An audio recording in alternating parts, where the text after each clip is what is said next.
오늘 말씀 보겠습니다. 사도행전 26장 13절에서 23절입니다.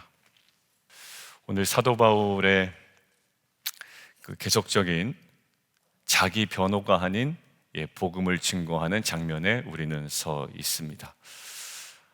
오늘 좀 주목되는 장면이 하나 있는데, 사도 바울이 지금 어떠한 장면에 오늘 집중하고 있는지 우리가 좀 멀찍이서 한번 살펴보면 좋겠습니다.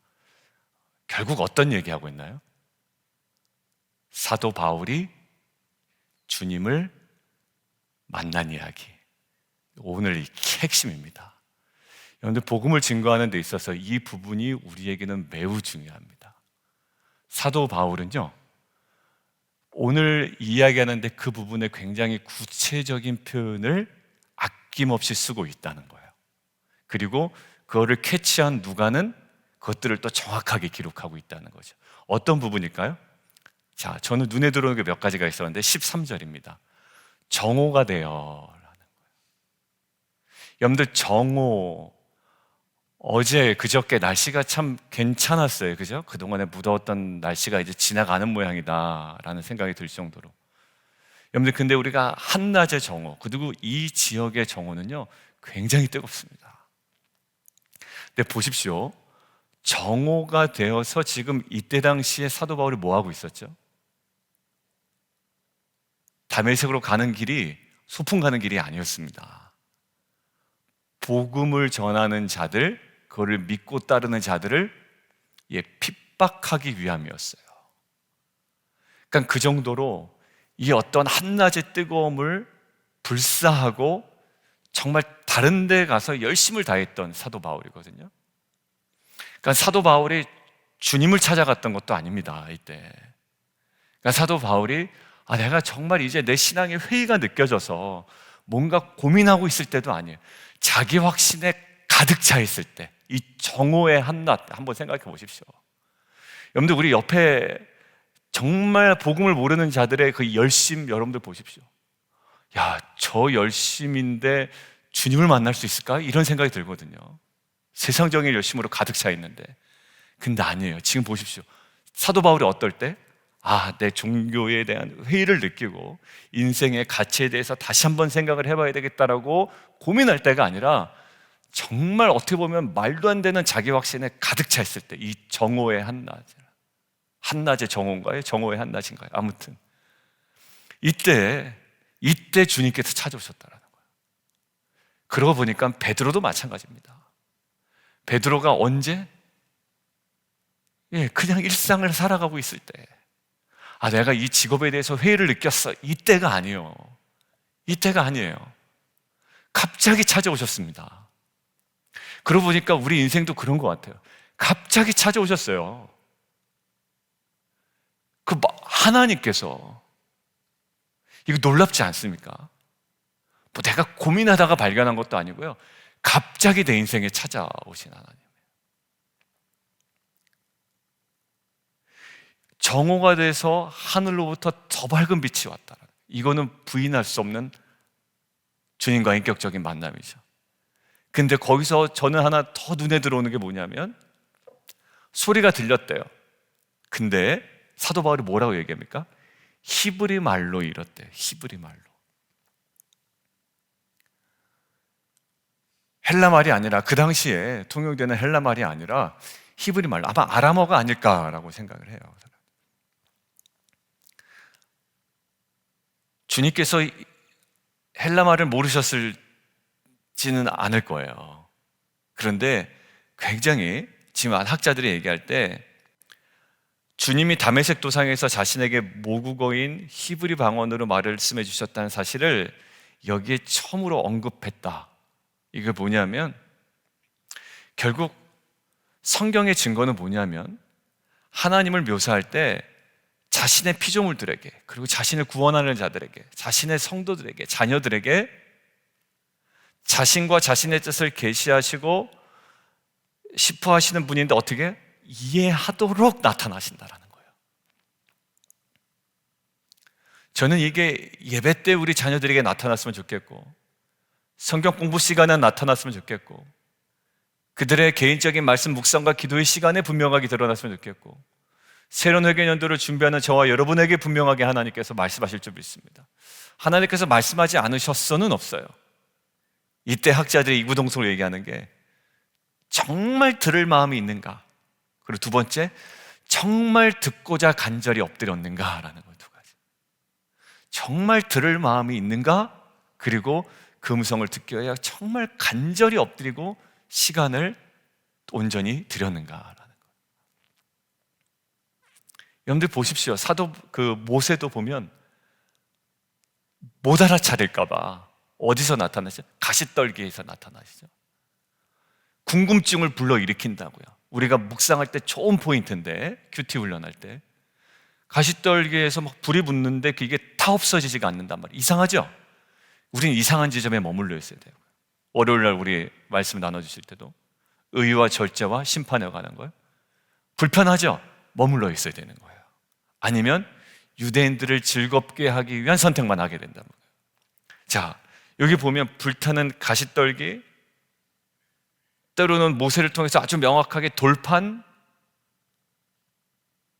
또 가끔 구약에 보면 벽에 쓴 글씨, 선지자의 메시지, 때로는 환상, 꿈, 나귀, 그리고 막 천둥 소리 사이에 있는 고요한 가운데 있는 미세한 하나님의 음성, 그리고 심지어 낡고 오래된 말구일 속에 나타난 누구의? 아기 예수를 통해서도 우리에게 말씀하시죠. 다 우리가 느끼고 이해할 만한 언어로, 그런 코드로 우리에게 나타나신다. 여러분들, 그리고 저는 16절이 눈에 들어왔어요. 내가 나를 본 일과, 그러니까 뭘 삼으려고 한대요? 16절 맨 마지막에 증인 삼죠. 근데 우리는 증인이라면 엄청 부담스러워합니다. 그죠? 그러니까 내가 구원을 받았음에도 뭔가 이렇게 증인하면 부담되는 게 우리의 일반적인 태도예요. 근데 보십시오. 증인 삼아 놓고 하나님께서 어떻게 다루시나 보세요. 주님께서 16절, 네가 나를 본 일. 제가 오늘 안미영 집사님 만약에 만났다 그러면 안미영 집사님을 만나서 본 일 대화한 거 누구한테 얘기하는 거 어렵지 않아요. 집사님 이렇게 얘기해 주셨어요. 집사님 저 맛있는 것도 사주셨어요. 전혀 어렵지 않잖아요. 내가 나를 본 일. 그 다음에 저는 그 다음이 더 중요하게 생각해요. 뭐냐면 이거예요. 장차 내가 내게 나타날 일에. 이거 무슨 말입니까? 앞으로도 계속 하나님께서는 자기를 뭐 하신다? 내 앞에 드러내신다라는 거예요. 그러니까 우리는 계속 증거할 거리가 생기는 겁니다. 2024년도도 하나님께서 이렇게 나에게 이끌어 가셨어. 물론 제가 여러분하고 깊이 상의를 하는 거 아니에요. 막 하다가 내년도 비전입니다 하고 내년 때 목사님 이렇게 묵상하셨나 보다 이러잖아요. 그렇지만 제가 묵상하는 가운데 이거구나 라고 제가 알아듣게끔 말씀하신다고요. 저와 여러분 똑같습니다. 하나님께서 이제 구원받은 다음에 너의 어떤 그 감각으로 살아라고 얘기하지 않으세요. 너의 갖고 있는 세상적인 센스와 어떤 그 능력과 탁월함이 아니라 지금 내가 나를 본 일과 장차 내가 내게 나타날 일에 너로 종과 증인을 삼으려 한다. 걱정하지 마십시오. 그러면 우리는 무엇을 구해야 될까요? 하나님 나에게 나타나 주시고 만나 주시고 말씀해 주십시오. 그럼 아마 이렇게 얘기하실 겁니다. 수도 없이 얘기했다. 이제 깨달았냐 이놈아. 아마 이렇게 얘기할 거예요. 수도 없이 얘기했다. 설교 시간에 얘기하고, 묵상 시간에 얘기하고, 기도 시간에도 얘기하고, 예배 시간에도 그렇게 얘기했는데, 심지어 주일에도 얘기했잖냐. 사역에 대한 분주함보다 더 어디에? 영혼에 대한 눈물이 더 중요하다라고 얘기했잖냐. 근데 영혼에 대한 눈물을 쌓을 수 있는 자리가 어디에? 기도의 자리죠. 제가 그러다 보니까 기도 제목 업데이트 해주신 분들이 생각이 나는 거예요. 최근에 새학년 들어가니까 이제 거기에 대한 또 업데이트해서 기도 제목을 보내주시더라고요. 그거 가지고 제가 기도할 때만 사실 영혼에 대한 눈물이 생기지, 그렇지 않을 때는 저도 그냥 밥 먹을 땐 밥 먹는 거 신경 쓰고, 또 제가 눈에 가는 대로 또 저의 생각은 또 흐르면 막 간단 말이에요. 그러니까 최대한 집중하려고 하는데도 어찌 보면 나의 생각의 흐름을 확 사로잡은 무엇인가가 걱정이 될 때도 있고 아니면 나의 욕망이 될 때도 있고 이러거든요. 근데 정말 시간을 정하여 기도하는 그 자리가 영혼을 향한 눈물을 쌓을 수 있는 자리이기 때문에 그래요. 여러분들 오늘 새벽인데 또 성도님들 다 오시지 않았지만 옆에 분들에게 좀 인사 나눌까요? 우리 기도 제목 업데이트해서 좀 보내드립시다. 이렇게 한번 인사 나누겠습니다. 예. 예. 그래요. 하나님께서 이렇게 나타나십니다. 구원받을 때뿐만 아니라 뭘까요? 구원받은 이후에도 증인되기 위해서 내가 내게 나타나겠다라는 거예요. 그런 하나님을 경험하는 저와 여러분 되기를 주님의 이름으로 축원합니다. 자, 두 번째는요. 그러면 이 증인된 사명에서 당연히 전하는 거죠. 그러면 전해서 보려고 하는 결과가 뭘까요? 뭐 예수님 영접하는 거 다 맞아요. 근데 오늘 본문에서 좀 주목해서 우리가 묵상을 하자면 18절에 뭐냐면 그 눈을 뜨게 한다라는 거예요. 저는 여기에 좀 핵심을 봤습니다. 여러분들 교회 다니면서도 눈 뜨지 아니하고 교회 다니는 사람들 많습니다. 누구를 비판하고자 함이 아니에요. 그러니까 저희도 그랬고 우리의 모습도 그래요. 눈은 뜨지 않아. 그런 사람이 있나요? 그런 사람이 있어요. 왜냐하면 교회에 오면 잘 일이 풀릴 것 같은 기대감으로 오는 사람이 있어요. 눈은 떠지지 않았어요. 내가 얼마나 죄인인지, 이 가치가 얼마나 무가치한 것인지, 애굽이 얼마나 내가 떠나야 되는지, 거기를 끊고 떠나야 되는지, 이거 전혀 없이 그냥 마냥 조금 잘 됐으면 좋겠다라는 기대감으로 오는 분들도 있을 수 있고, 어느 순간 저희 안에도 그냥 너무 세상에 살기 힘드니까 그런 기대감으로만 채워진 때도 있습니다. 구원받았지만. 근데 우리는요, 날마다 이 복음은 우리로 하여금 눈뜨게 하는 거예요. 여러분들 그러고 나서 보니까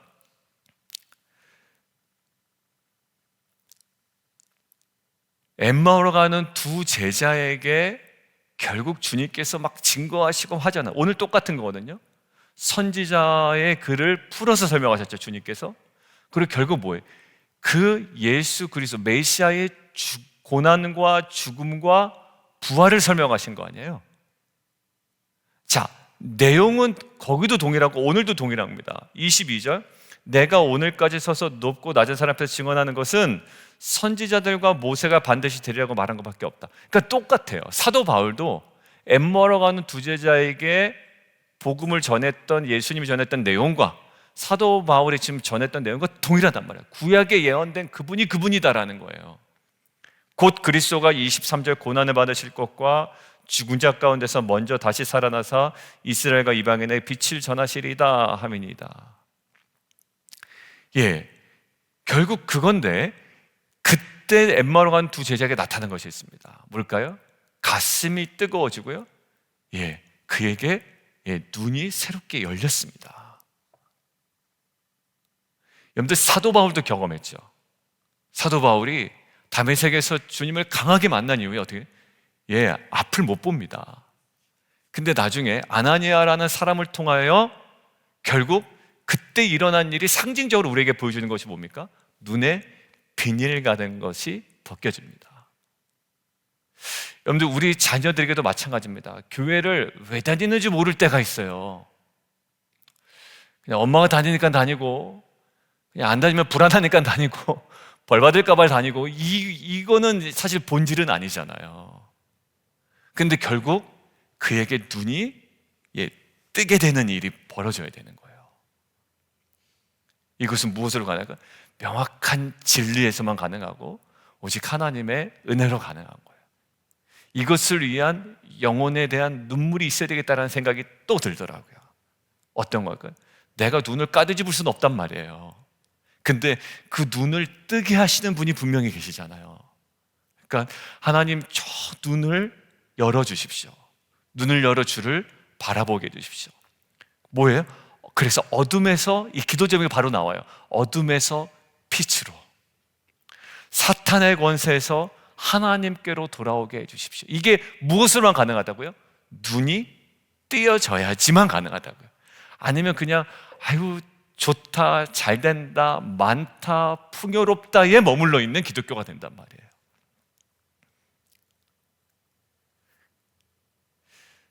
오늘 말씀 정리합니다.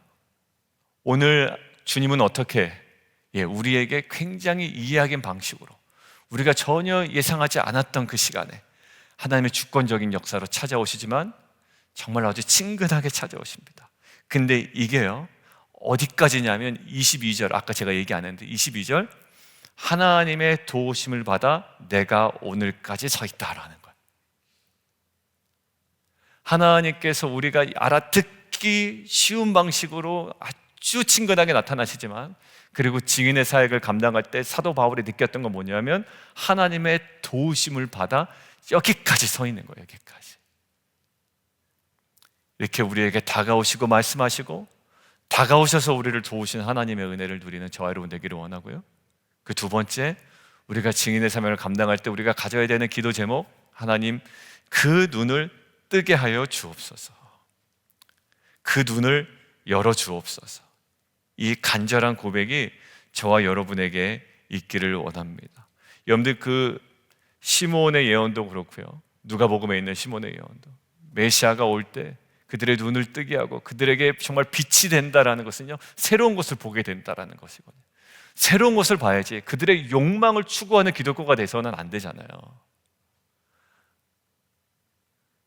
야, 예수 믿으면 진짜 좀 뭔가 대박 나겠구나, 이거로만 점철된 기독교는 사실 눈이 열리지 않은 기독교란 말이에요. 예수님께서 자기의 사명을 뭐라고 감당하셨죠? 가난한 자에게, 그리고 못 보는 자에게 뭐게? 다시 보게 하는 은혜를 주신다고 그랬잖아요.